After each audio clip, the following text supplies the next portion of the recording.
Hello, how are you all this fine day? I hope that if you're here, you subscribe to this channel if you're not already, and you check out everything that's down below.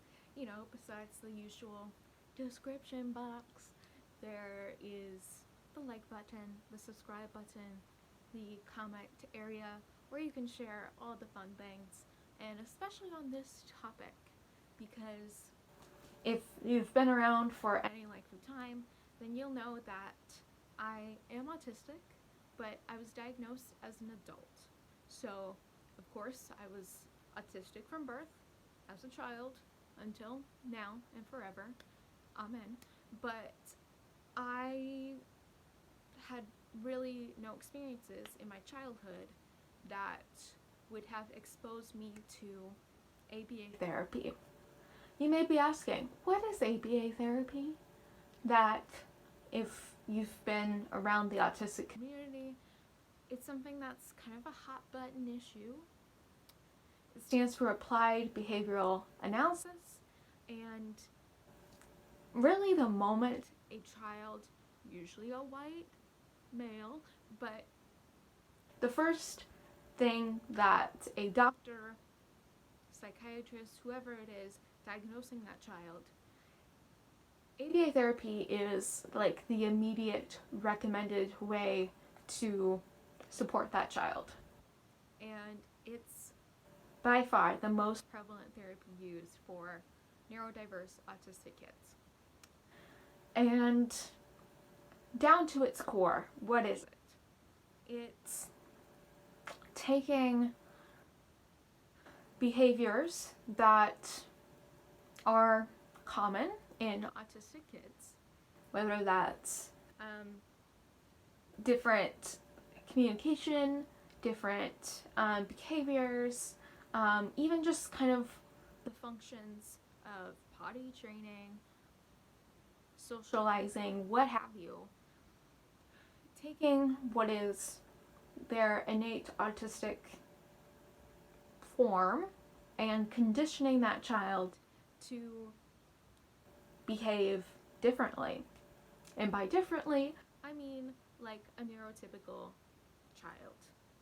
So you can take it all the way back to the very beginning of ABA therapy, to its founder, who actually used like electric shock to condition children to change their behaviors.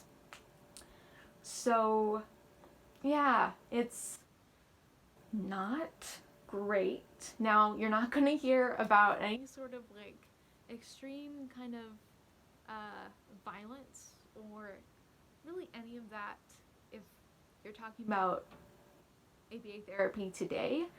It kind of takes a more gentle, friendly face to it. But at the end of the day, ABA therapy is still that. You are conditioning a young person to learn to not be themselves, not to be their true, authentic, differently functioning selves. And using the word conditioning, I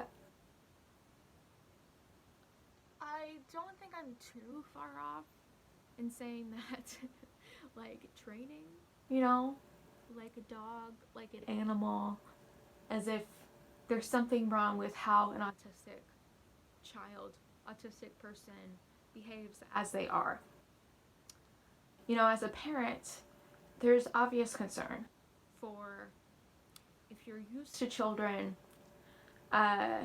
socializing a certain way and not necessarily doing different weird behaviors like stimming, like having meltdowns in distressing situations, then it's understandable that you would want the best for your child, and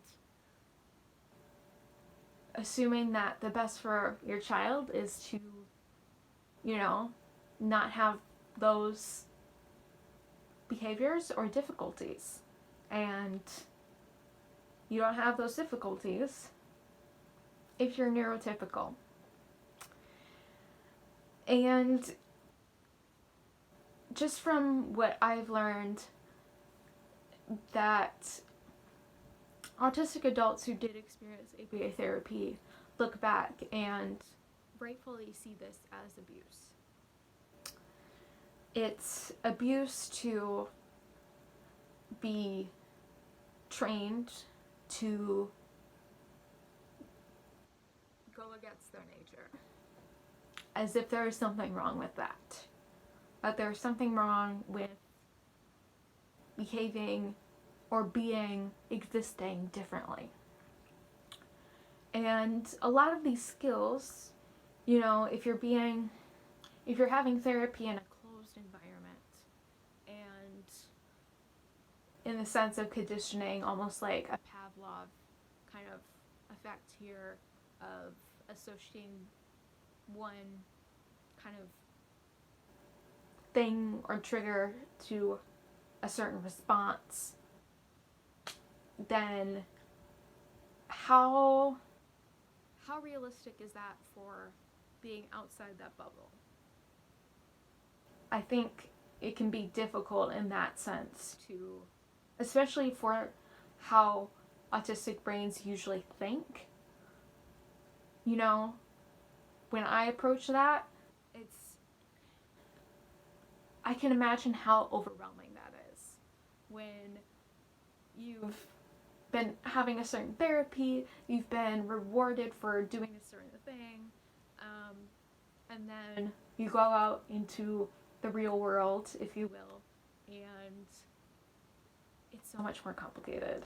A lot more complicated. There's so many different factors at play, so many different sensory input happening around you, different people, different, environments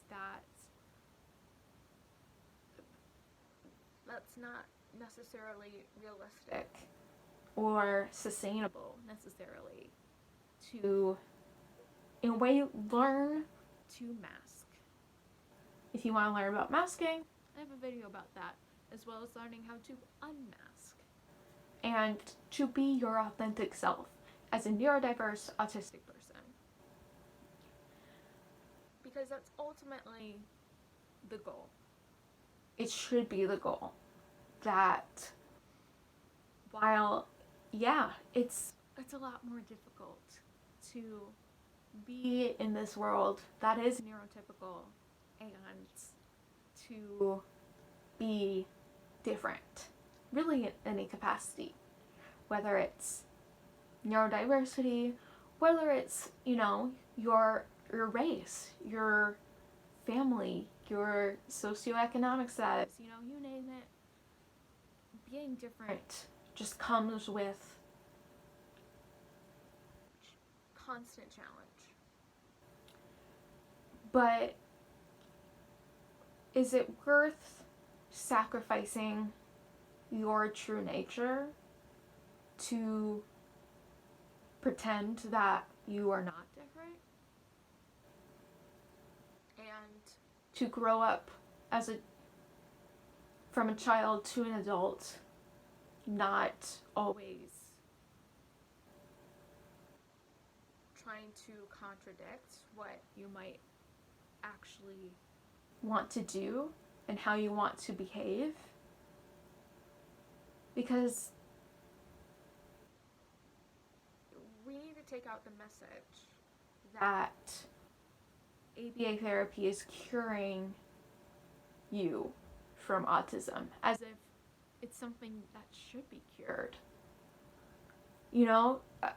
An autistic child is not like raw material that needs to be built a certain way to be a human, to be a child. They are already complete as they are. And to dedicate hours and financial resources and just years of time that could be spent just embracing who you are, learning how to be yourself in those different environments.